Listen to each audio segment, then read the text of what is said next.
दोस्तों, आज हमारे देश के उपराष्ट्रपति का चुनाव हो रहे हैं और इस उपराष्ट्रपति के होने वाले चुनाव में बहन कुमारी मायावती जी, चंद्रशेखर आजाद, हनुमान बेनीवाल और असदुद्दीन अवैसी ने सबको चौंका दिया है और साथ में लेसन भी देने का काम किया है कि जब भी लोकतंत्र संविधान की बात होगी तो हम जो है लोकतंत्र बचाने वालों के साथ हैं, संविधान बचाने वालों के साथ है। और बहन जी ने जिस तरीके से उपराष्ट्रपति चुनाव में जो फैसला लेने का काम किया है वो फैसला बेहद ही दोस्तों चौंकाने वाला है और सब लोग आश्चर्यचकित हैं कि बहन जी आखिर ऐसा फैसला क्यों जो है लेती हैं और ऐसा क्यों ले सकती हैं।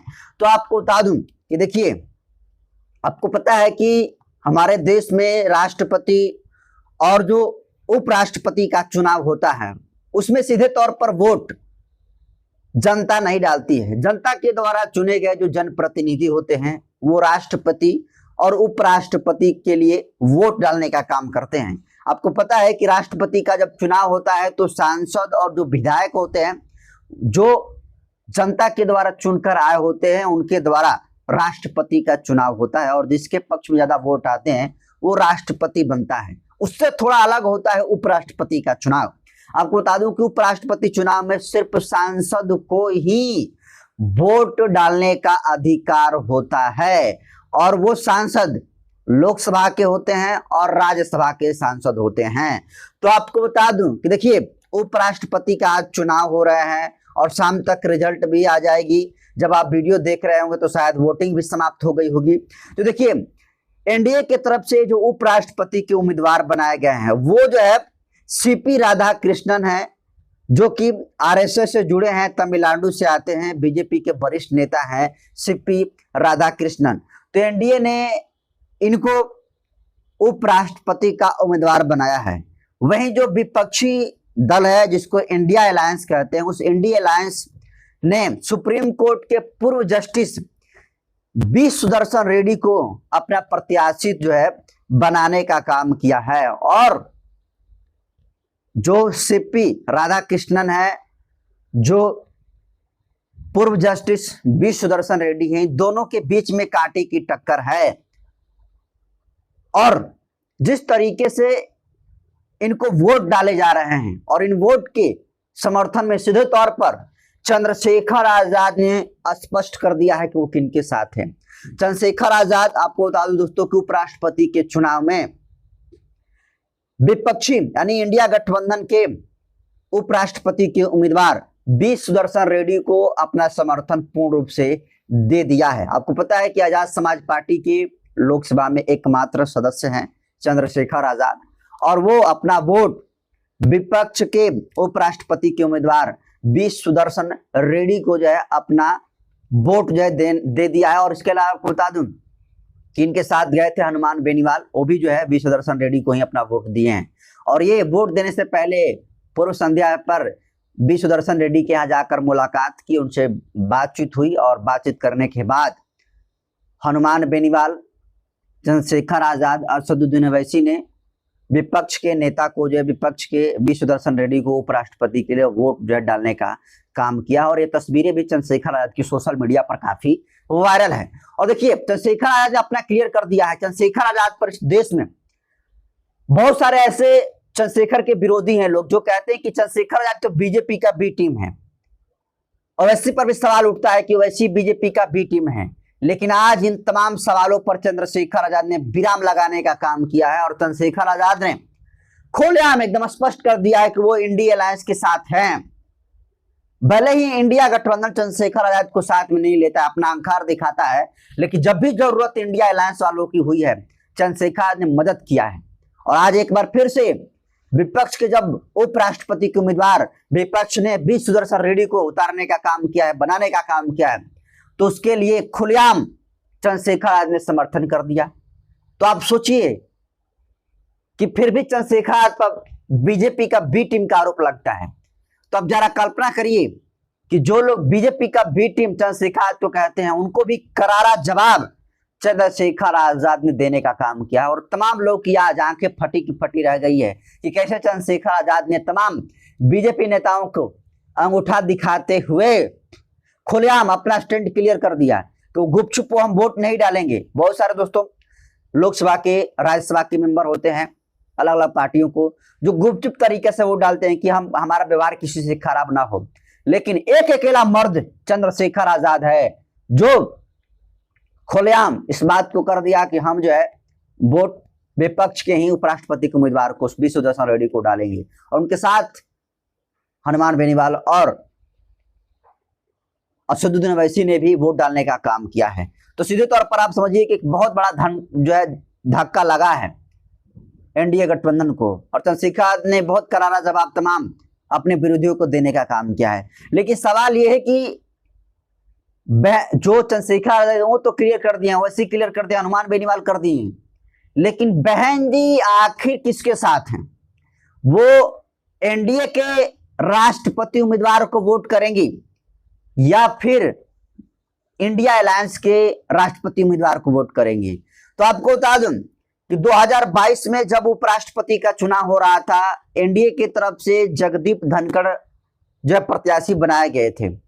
तो बहन कुमारी मायावती जी की पार्टी बहुजन समाज पार्टी के जो सांसद, राज्यसभा सांसद, इकलौते सांसद हैं रामजी गौतम, भाजपा ने अपना वोट एनडीए को देने का काम किया था। बीजेपी, जिसको नेशनल डेमोक्रेटिक अलायंस कहते हैं, जिसका मुख्य दल जो है बीजेपी है, उस बीजेपी को, गठबंधन को बहन कुमारी मायावती जी के सांसद ने वोट देने का काम किया था। और इस बार किसको बहन कुमारी मायावती जी के सांसद वोट करेंगे यह स्पष्ट नहीं आया है। लेकिन 2022 में बसपा के सांसद ने एनडीए गठबंधन के प्रत्याशी को जो है वोट देने का काम किया था। और इसी वजह से बहन जी पर कई तरीके से सवाल भी उठते रहे हैं कि आखिर बहन जी आखिर क्यों उपराष्ट्रपति के चुनाव में एनडीए को वोट देती हैं। एनडीए को वोट देना मतलब भाजपा का वोट देना, लेकिन फिर भी बहन जी 2022 में एनडीए गठबंधन को वोट देने का काम किया था। इस बार बहन जी का क्लियर स्टैंड नहीं है, अभी तक वह स्पष्ट नहीं हो पाया है कि किसके उनके जो है जो सांसद है किनको वोट दिए हैं। लेकिन अगर 2022 में वो एनडीए गठबंधन को वोट दिए थे, एनडीए के प्रत्याशी को वोट दिए थे, तो 2025 में कुछ भी हो सकता है। क्लियर नहीं है कि वो किसको सांसद वोट किए हैं, लेकिन जिस तरीके से रवैया है आप भी समझे होंगे कि बहन जी किसको वोट करी होंगी, उनके सांसद किसको वोट करेंगे। मैं ये कह रहा हूं कि अपना स्टैंड क्लियर होना चाहिए। अगर बीजेपी के साथ है तो डंके की चोट पर रहिए, महागठबंधन के साथ हैं तो डंके की चोट पर हैं। लेकिन मैं ये कहूंगा कि चंद्रशेखर आजाद हो, ओवैसी हो, हनुमान बेनीवाल हो, बहन कुमारी मायावती जी हो, ये ना तो एनडीए के साथ है और ना ही महागठबंधन के एक ही साथ है, इंडिया गठबंधन के साथ हैं। लेकिन आज जब उपराष्ट्रपति का चुनाव हो रहा है तो आज सबका स्टैंड क्लियर हो गया कि कौन जो है भाजपा के साथ है, कौन इंडिया गठबंधन के साथ है। तो आपको बता दूं कि देखिए क्या समीकरण है, कैसे कैसे वोट पड़ेंगे। लोकसभा में कुल 543 स्ट्रेंथ है, एक सीट खाली है, तो अभी कुल टोटल सीट जो है 542 है। राज्यसभा में कुल जो सांसदों की संख्या 245 है, खाली 5 है, और जो कुल वोटर इसमें आपको बता दूं कि 782 हैं, बहुमत जो है 392 का है। अगर इंडिया अलायंस के सांसदों की बात करें तो इंडिया गठबंधन के लोकसभा में 234 मेंबर हैं, राज्यसभा में 79, जिसको 79 बोलते हैं, 79 सदस्य हैं, और कुल जो है 313 इंडिया गठबंधन के पास अभी वोट है, और बीजेपी के पास टोटल जो है 240 वोट हैं। लेकिन उपराष्ट्रपति का चुनाव जीतने के लिए बहुमत को जो है 392 की जरूरत पड़ेगी।